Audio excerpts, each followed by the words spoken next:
नमस्कार दोस्तों, मैं जुगल किशोर आप सबका अपराध की कहानी के नए एपिसोड में आपका सबका स्वागत करता हूं। दोस्तों, आप सब हमारे साथ जुड़े हुए हैं। चैनल को सब्सक्राइब करें और लाइक करें और कमेंट करें। आपके सहयोग से मुझे हिम्मत मिलती है। कहानी अच्छी लगे तो अपने दोस्तों के साथ शेयर जरूर करें। चले आज की कहानी शुरू करते हैं। पुलिस को सूचना मिली कि भीमराज नाम के व्यक्ति की मौत हो गई है। पुलिस भीमराज के घर तहकीकात करने गई, मगर पुलिस के इंस्पेक्टर जो थे उनको अजीब सा लगा कि जिस महिला का पति मर गया उस महिला का रोना पिटना सारे मोहल्ले में सुनाई देता हूँ कि किसी की मौत हुई है। मोहल्ले भर के लोगों को रोना पिटना सुनाई देता है। पहले तो पुलिस समाज को पता नहीं चला कि आखिर मामला क्या है। पुलिस ने अपनी तरफ से करवाई है, मगर यहाँ ऐसा कुछ नहीं है। इस दौरान इंस्पेक्टर जितेंद्र मलिक की टीम ने भीमराज की पत्नी बबीता से जब पूछताछ शुरू की तो पता चला कि भीमराज ने चिराग दिल्ली गांव में अपना मकान बना रखा था, जहां वह अपनी पत्नी बबीता व 3 बच्चों के साथ रहता था। भीमराज और बबीता के 3 बच्चों में 2 बेटी और 1 बेटा था। बड़ी बेटी की उम्र करीब 19 साल थी, जबकि छोटी बेटी 15 साल की थी। उनके बीच 17 साल का एक बेटा था। बबीता आई शक के दायरे में। 42 साल की बबीता आकर्षक व तीखे नाखुश वाली महिला थी। इंस्पेक्टर जितेंद्र मलिक को पूछताछ की शुरुआत में ही लगा कि बबीता को अपने पति के साथ हुई इस गंभीर वारदात का मानो कोई रंज नहीं है। इंस्पेक्टर जितेंद्र मलिक के हर सवाल का बबीता इतने सहज भाव से जवाब दे रही थी, मानो कुछ हुआ ही नहीं था। पुलिस की नौकरी करते करते हुए अनुभव में जितेंद्र मलिक ने इस तरह के कई हादसे देखे थे, जिसमें मृत्यु की शैया पर पड़े पति के गम और आशंका में पत्नी का रो रो कर बुरा हाल हो जाता है और उसे कोई सुध बुध नहीं रहती। लेकिन बबीता न सिर्फ इंस्पेक्टर मलिक के हर सवाल का सहजता से जवाब दे रही थी, अपितु जब उन्होंने उसके लिए चाय मंगाई तो वह पूरी सहजता के साथ चाय भी पी गई। किसी पीड़ित की पत्नी का ऐसा व्यवहार इंस्पेक्टर मलिक को थोड़ा अटपटा लगा। हालांकि बबीता ने पूछताछ में यह बात साफ कर दी थी कि उसके पति की किसी से उसकी दुश्मनी या रंजिश के बारे में उसे कोई जानकारी नहीं है। बबीता ने यह भी बताया कि उसके पति भीमराज की संगत ठीक नहीं थी। वह खाने पीने का शौकीन था और अक्सर शराब पीकर घर आता था। उसने बताया कि पति की कमाई से घर ठीक से नहीं चल पाता था, इसलिए वह खुद भी घर गृहस्थी चलाने में पति का हाथ बंटाती थी। बबीता ने साउथ एक्सटेंशन में किराए की दुकान लेकर उसमें अपना ब्यूटी पार्लर खोल रखा था, जो ठीक ठाक चलता था और उससे अच्छी खासी कमाई भी हो जाती थी। एक तो बबीता का अटपटा व्यवहार और दूसरा उसका ब्यूटी पार्लर के पेशे से जुड़ा होना, दोनों ऐसी बातें थीं जिसके कारण इंस्पेक्टर मलिक के लिए बबीता जिज्ञासा और जांच पड़ताल का केंद्र बिंदु बन गई। उन्होंने बातों ही बातों में भीमराज के अलावा बबीता और उसके तीनों बच्चों के मोबाइल नंबर नोट कर लिए। सीसीटीवी फुटेज से मिला सुराग। बबीता से पूछताछ के बाद इंस्पेक्टर मलिक ने तत्काल एसआई प्रमोद को भीमराज और बबीता के मोबाइल फोन की कॉल डिटेल्स निकलवाने के लिए भेज दिया। इधर कई घंटे की मशक्कत और जांच पड़ताल के बाद पुलिस की अलग-अलग टीमों ने 5 किलोमीटर के दायरे में जो सीसीटीवी फुटेज खंगाले थे, उनमें से एक फुटेज में हुडको कॉलोनी के पास वही बाइक सवार पुलिस को एक बार उसी बाइक पर सवार नजर आया। लेकिन यह फुटेज वारदात से करीब 1 घंटा पहले की थी। उस वक्त बाइक सवार ने हेलमेट को हाथ में पकड़ा हुआ था और वह बाइक पर बैठा हुआ शायद किसी का इंतजार कर रहा था। इतना ही नहीं, इस फुटेज में बाइक की नंबर प्लेट भी मुड़ी हुई नहीं थी, जिससे बाइक के नंबर भी स्पष्ट नजर आ रहे थे। भीमराज के हमलावर तक पहुंचने के लिए पुलिस के हाथ यह बड़ी सफलता लगी थी। बाइक के उस नंबर को उसी शाम पुलिस ने ट्रेस करके यह पता लगा लिया कि यह बाइक किसकी है। भीमराज का हमलावर जिस बाइक पर सवार था वह महिंद्रा सेंटुरो बाइक थी। घटनास्थल से लेकर हुडको प्लेस में कॉलोनी के बाहर सीसीटीवी में दिख रही दोनों बाइक व उन पर वही लिबास पहने व्यक्ति एक ही था। पुलिस ने परिवहन विभाग के पोर्टल से जब उस बाइक का इतिहास खंगाला तो पता चला कि कबीर नगर में रहने वाले प्रवीण के नाम पर यह बाइक पंजीकृत थी। पुलिस की एक टीम उसी रात प्रवीण के घर पहुंच गई और उसे हिरासत में ले लिया। फिर उससे पूछताछ शुरू हो गई। प्रवीण को जब पता चला कि उस पर एक व्यक्ति पर गोली चलाने का आरोप है और जिसके गोली लगी है वह जिंदगी और मौत से जूझ रहा है तो उसके होश उड़ गए। जांच में आए नए तथ्य उसने बताया कि यह बाइक उसके नाम पंजीकृत जरूर है, लेकिन 1 साल पहले उसने यह बाइक लखन नाम के व्यक्ति को बेच दी थी, जिसने शायद लॉकडाउन के कारण इसे अपने नाम पर अभी ट्रांसफर नहीं कराया है। पुलिस ने उसकी बात पर विश्वास करने से पहले प्रवीण की वारदात वाले दिन की गतिविधियों का पता लगाया और उसके मोबाइल की लोकेशन चेक की तो पता कि वारदात के वक्त वह अपने घर में मौजूद था। लिहाजा पुलिस ने उससे लखन नाम के उस व्यक्ति का फोन नंबर व पता हासिल किया, जिसे उसने अपनी बाइक बेची थी। लखन गोविंदपुरी, दिल्ली का रहने वाला था। पुलिस ने उसे भी रात में ही दबोच लिया और थाने ले आई। जब लखन को पता चला कि जो बाइक उसने प्रवीण से खरीदी थी उसका इस्तेमाल किसी पर जानलेवा हमला करने में हुआ है तो लखन ने भी माथा पीट लिया। जितेंद्र मलिक समझ गए कि कोई खास बात है जो लखन ने ऐसी प्रतिक्रिया दी है। लिहाजा उन्होंने थोड़ा सख्ती के साथ लखन से पूछा, लगता है तुम्हें पता है कि भीमराज को गोली किसने मारी है? नहीं सर, मुझे कुछ नहीं पता। मैं तो यह भी नहीं जानता कि आप किस भीमराज की बात कर रहे हो। सर, मैं तो अपने भतीजे की बात कर रहा हूँ, जिसको मैंने पिछले कुछ महीनों से ये गाड़ी चलाने के लिए दी हुई थी। अब पता नहीं उसने किसको ये गाड़ी दी थी कि जिसने यह कांड किया है। इंस्पेक्टर मलिक की सख्ती पर सहमे हुए लखन ने बताया तो मलिक ने उसे पूरी बात साफ साफ बताने के लिए कहा।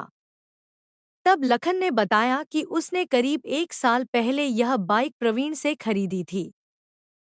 उस समय वह एक प्राइवेट कंपनी में नौकरी करता था, लेकिन बाइक खरीदने के कुछ दिन बाद ही कोरोना महामारी के कारण हुए लॉकडाउन में उसकी नौकरी चली गई और वह बेरोजगार हो गया।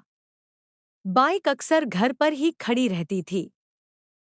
इसी दौरान कुछ महीने पहले उसके बड़े भाई के बेटे रोहन उर्फ मनीष की एयरटेल कंपनी में नौकरी लग गई, लेकिन उसके पास भागदौड़ करने के लिए कोई साधन नहीं था। लिहाजा उसने अपनी बाइक रोहन को दे दी और कहा जब वह अपने लिए दूसरी बाइक खरीद ले तब उसकी बाइक वापस कर देना। इसके बाद से रोहन ही उसकी बाइक का इस्तेमाल करता है। उसे नहीं पता कि भीमराज पर गोली किसने चलाई। रोहन ने खुद इसका इस्तेमाल किया था या किसी अन्य व्यक्ति को उसने बाइक इस्तेमाल के लिए दी थी। जांच ले गई आरोपी रोहन तक यह बात तो साफ हो गई कि लखन की बाइक का इस्तेमाल भीमराज पर हुए हमले में किया गया था। लेकिन वारदात वाले दिन बाइक कौन लेकर गया था, इसका खुलासा होना मुश्किल काम नहीं था। इंस्पेक्टर जितेंद्र मलिक ने तत्काल सीसीटीवी की फुटेज लखन को दिखाई तो उसने साफ कर दिया कि बाइक पर सवार युवक उसका भतीजा रोहन ही है। बस इसके बाद पुलिस के लिए रोहन को पकड़ना कोई मुश्किल काम नहीं था। पुलिस टीम ने अगली सुबह ही रोहन को उसके घर से सोते हुए दबोच लिया। थाने लाकर जब रोहन से पूछताछ शुरू हुई तो पहले वह इधर-उधर की बातें करता रहा, लेकिन जब पुलिस ने उसे सीसीटीवी में कैद हुई उसकी तस्वीरें दिखाईं तो उसने कबूल कर लिया कि उसी ने भीमराज को गोली मारी थी। आखिर ऐसी क्या बात थी कि रोहन ने भीमराज को गोली मार दी? इस सवाल के जवाब में रोहन ने कहा कि भीमराज ने उस दिन गाड़ी चलाते समय उसकी बाइक को टक्कर मार दी थी और जब उसने विरोध जताया तो वह भद्दी गालियां देने लगा। इसी बात से गुस्से में आकर उसने पीछा करते हुए एंड्रयूजगंज में जाकर उसे गोली मार दी। हालांकि रोडरेज के दौरान गुस्से में गोली मार देना दिल्ली शहर में कोई नई बात नहीं है, क्योंकि इस तरह की घटनाएं यहां अक्सर होती रहती हैं। लेकिन थाना प्रभारी मलिक को रोहन की बात पर इसलिए भरोसा नहीं हुआ क्योंकि वे रोहन द्वारा भीमराज को गोली मारने की साजिश तक पहुंच चुके थे। दरअसल थाना प्रभारी जितेंद्र मलिक ने भीमराज और बबीता के मोबाइल फोन की जो कॉल डिटेल्स निकलवाई थी, उसने रोहन के झूठ की कलई खुल गई। दरअसल कॉल डिटेल्स की जांच के बाद पुलिस ने सबसे पहले भीमराज के फोन पर आने वाले नंबरों में इस बात की पड़ताल की थी कि घटना वाले दिन या उससे पहले या कुछ महीनों के दौरान उसने सबसे ज्यादा किन लोगों से बात की थी। बबीता के मोबाइल की कॉल डिटेल्स की जांच की गई तो पता चला कि पिछले 3 महीनों से बबीता एक नंबर पर सबसे ज्यादा और लंबी लंबी बातें किया करती थी। उस नंबर पर देर रात में भी बात करने की डिटेल थी। इसी नंबर पर व्हाट्सएप मैसेजों का भी आदान प्रदान था। जिस दिन भीमराज को गोली मारी गई थी, उस दिन सुबह 7 बजे से ही इस नंबर पर बातें हुईं। इतना ही नहीं, जिस वक्त एंड्रयूजगंज में भीमराज को गोली लगी, उसके 10 मिनट बाद भी इसी नंबर से बबीता के फोन पर कॉल की गई। बाद में भी कुछ कॉल्स के रिकॉर्ड मिले। हालांकि जब बबीता से इस बात की जानकारी ली गई तो उसने बताया कि उसने अपने पार्लर पर जो पेमेंट स्वाइप मशीन लगवाई हुई है, उसमें नेटवर्किंग की दिक्कत रहती है। इसी संबंध में वह एयरटेल कंपनी के नेटवर्किंग एग्जीक्यूटिव से बात करती है। पूछने पर उसने एग्जीक्यूटिव का नाम रोहन बताया। इधर जब पुलिस ने उस नंबर की कॉल डिटेल्स निकलवाई तो पता चला कि रोहन गोविंदपुरी की गली नंबर 13 में रहता है। रोहन जब कभी रोडरेज तो कभी लेन देन के विवाद की कहानी बताकर पुलिस को काफी देर तक उलझाता रहा तो इंस्पेक्टर मलिक ने उसके सामने वो कॉल डिटेल्स रख दी, जिसमें उसके फोन व बबीता के नंबर पर दिन व रात में अनगिनत बार लंबी लंबी बातें करने का रिकॉर्ड था। आखिर रोहन ने बता दी सच्चाई। रोहन पुलिस को पूछताछ में बबीता से बात करने और रातों में बातचीत का कोई स्पष्ट कारण नहीं बता सका। इसीलिए पुलिस ने जब उसके साथ सख्ती की तो वह टूट गया और उसने सच उगल दिया। रोहन से पूछताछ के बाद इस वारदात के पीछे नाजायज रिश्ते की एक ऐसी कहानी सामने आई, जिसमें एक अधेड़ उम्र की महिला ने कम उम्र के नौजवान को अपने प्यार के जाल में फांस कर उसकी ऐसी मतिभ्रष्ट कर दी कि महिला के कहने पर उसने अधेड़ प्रेमिका के पति को गोली मार दी। दरअसल बबीता की उम्र भले ही 42 की हो गई थी, लेकिन ब्यूटी पार्लर चलाने के कारण आज भी वह अपने 45 साल के पति से ज्यादा आकर्षक व सुंदर थी। भीमराज के तीनों बच्चे किशोरावस्था की दहलीज से निकलकर जवानी की तरफ कदम बढ़ा रहे थे। इस कारण उसमें अब पत्नी के प्रति आकर्षण कम हो गया था और बच्चों व घर गृहस्थी चलाने की जद्दोजहद उस पर ज्यादा सवार रहती थी। ढलती जवानी में जब पति अपनी पत्नी की देह से ऐसा उदासीन व्यवहार करे तो कुछ महिलाएं रास्ता भटक ही जाती हैं। हाँ, भीमराज जब कभी शराब के नशे में होता तो वह जरूर बबीता की देह को जमकर रौंदता था। लेकिन बबीता चाहती थी कि उसका पति उसे न सिर्फ प्यार करे बल्कि उसे अपने व्यवहार से भी इस बात का एहसास कराए। बस अपने प्रति इसी उदासीन व्यवहार के कारण बबीता पति से इतर किसी दूसरे शख्स में इस एहसास को तलाशने लगी। यह सितंबर 2020 महीने की बात है। बबीता ने अपने पार्लर पर डिजिटल पेमेंट के लिए एयरटेल का ब्रॉडबैंड कनेक्शन तथा एक स्वाइप मशीन लगवाई थी। इसी संबंध में एयरटेल की तरफ से रोहन उसके यहाँ एग्जीक्यूटिव बनकर आया था। 23 साल का गबरू जवान और गठीला शरीर। न जाने क्या था रोहन के व्यक्तित्व में कि बबीता पहली ही नजर में उस पर फिदा हो गई। रोहन ने भी पहली मुलाकात में ही बबीता की आंखों में भरी मस्ती और देह में बसी तड़प को पढ़ लिया था। पहली ही मुलाकात के बाद दोनों के बीच नंबरों का आदान प्रदान हो गया। बबीता छोटी छोटी बात पर किसी बहाने से रोहन को अपने पार्लर पर बुलाने लगी। 2 से 4 मुलाकातों के बाद शिष्टाचार की भेंट अपनत्व में बदल गई और निजी व परिवार की बातें भी होने लगी। ब्यूटी पार्लर में रखी प्यार की नींव बबीता जहां अपने अतृप्त प्यार को पाने के लिए रोहन की तरफ झुकी जा रही थी, तो जवान जिस्म की देह सुगंध से महरूम रोहन भी जल्द से जल्द बबीता के मादक जिस्म की देह को पाने के लिए मचल रहा था। जल्द ही दोनों के बीच ऐसे रिश्ते बन गए जिन्हें समाज नाजायज रिश्तों का नाम देता है। रोहन के जवान जिस्म के स्पर्श ने बबीता में एक अजीब सा रोमांच भर दिया था। वे दोनों अक्सर मिलने लगे। बबीता कभी रोहन को अपने पार्लर पर बुलाकर अपनी अतृप्त देह को तृप्त कर लेती, तो कभी उसे पति व बच्चों की अनुपस्थिति में अपने घर बुला लेती। कभी कभी वे किसी होटल का कमरा बुक करके अपने अरमानों को पूरा करने लगे। अपनी उम्र से 20 साल छोटे रोहन के प्यार में बबीता इस कदर पागल हो चुकी थी कि इस बात को भी भूल गई थी कि वह एक शादीशुदा औरत है और रोहन की उम्र से कुछ ही छोटे 3 बच्चों की मां भी है। रोहन के प्यार में डूबी बबीता अक्सर उससे फोन पर लंबी लंबी बातें करती। रात में भी दोनों चोरी छिपे प्यार भरी बातें करते और दोनों व्हाट्सएप पर भी एक दूसरे को मैसेज करते रहते थे। रोहन तो बबीता को काम कलाओं की अश्लील तस्वीरें तथा वीडियो तक व्हाट्सएप पर भेजने लगा। 1 जनवरी की रात की बात है। बबीता उस वक्त बाथरूम में थी। फोन बेड पर रखा था। उसी वक्त व्हाट्सएप पर एक मैसेज का नोटिफिकेशन देख पति भीमराज ने फोन उठाकर देख लिया।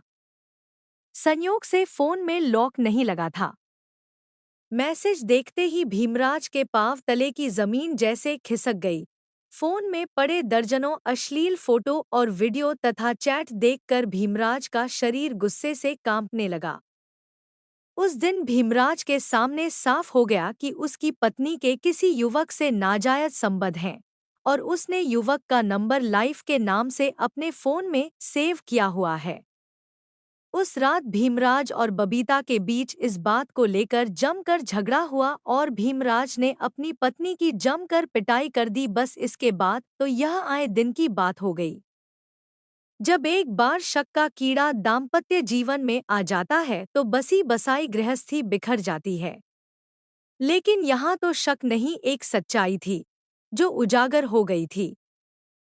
रोहन को घर बुलवाकर की पिटाई कुछ रोज बाद भीमराज ने बबीता के साथ मारपीट कर उससे रोहन को फोन करवाया और उसे घर आने के लिए कहा। रोहन जब घर पहुंचा और वहां भीमराज को देखा तो समझ गया कि उसकी पोल खुल चुकी है।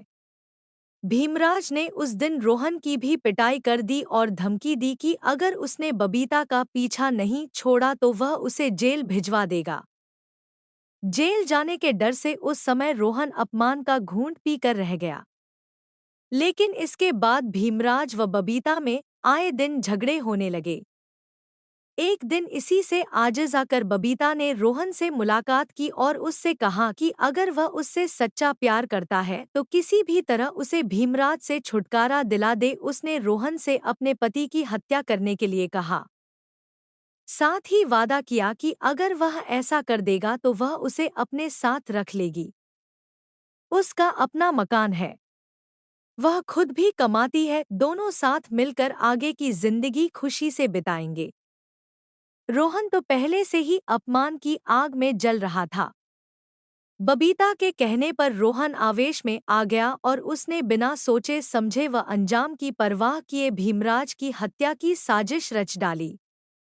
उसने सबसे पहले एक पिस्तौल और कारतूस की व्यवस्था की। इसके बाद उसने कई दिन तक बबीता से फोन पर जानकारी लेकर भीमराज की दिनचर्या का पता लगाना शुरू कर दिया और उसकी रेकी करने लगा।